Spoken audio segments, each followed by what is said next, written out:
2020 সালে করোনা মহামারীতে হাজার হাজার অভিবাসী কর্মীরা যখন তাদের চাকরি হারান, তখন দেশ থেকে তাদের জন্য মূল্যায়নের দিক বিবেচনা করে তো কোনো সহায়তা বা কোনো ব্যবস্থা নেওয়া হয়নি। কিন্তু সেই সময় স্পিকার 18 বিলিয়ন রেমিটেন্স বাংলাদেশে পাঠিয়েছিল। তারা কিভাবে?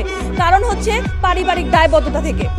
এখন আসি স্পিকার, অন্তর্বর্তীকালীন সরকারের প্রধান উপদেষ্টা নোবেল বিজয়ী ডক্টর মোহাম্মদ ইউনূস অভিবাসী কর্মীদের সম্মানে কিছু পদক্ষেপ তিনি গ্রহণ করেন ঠিকই, কিন্তু বিমানবন্দরগুলোতে এই পদক্ষেপগুলো বাস্তবায়িত না হওয়ার ফলে করিম মিয়া নামক প্রবাসী তার লাগেজ হারান, যার কোনো সমাধান আমরা পাইনি।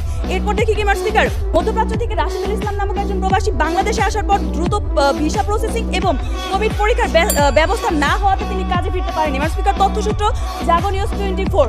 এখন স্পিকার, এই যে তার এই ব্যর্থতা, মানে দেশের যে এই যে ব্যর্থতাটা, এই ব্যর্থতার মুখে দাঁড়িয়ে স্পিকার এই অব্যবস্থা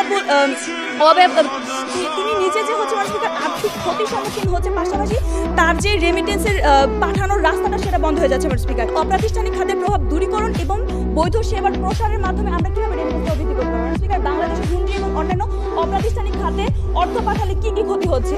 সরকার কর রাজস্ব থেকে বঞ্চিত হচ্ছে, বৈদেশিক মুদ্রার রিজার্ভ কমে যায় এবং অর্থ পাচারের ঝুঁকি বাড়ে, যা দেশের অর্থনীতিতে নেতিবাচক প্রভাব ফেলে। স্পিকার, এখন আসি কিভাবে 2023 সালে বাংলাদেশের রেমিটেন্স প্রভাব 22 বিলিয়ন মার্কিন ডলার ছাড়িয়েছে, যা উল্লেখযোগ্য বা পূর্ববর্তী বছরগুলোর তুলনায় উল্লেখযোগ্য হারে বৃদ্ধি। কেন স্পিকার? কারণ সরকার 2% প্রণোদনা প্রদানের ফলে বৈধ চ্যানেলে রেমিটেন্স পাঠানোর হার বৃদ্ধি করেছে। তথ্যসূত্র বাংলাদেশ অর্থনৈতিক সমীক্ষা 2023।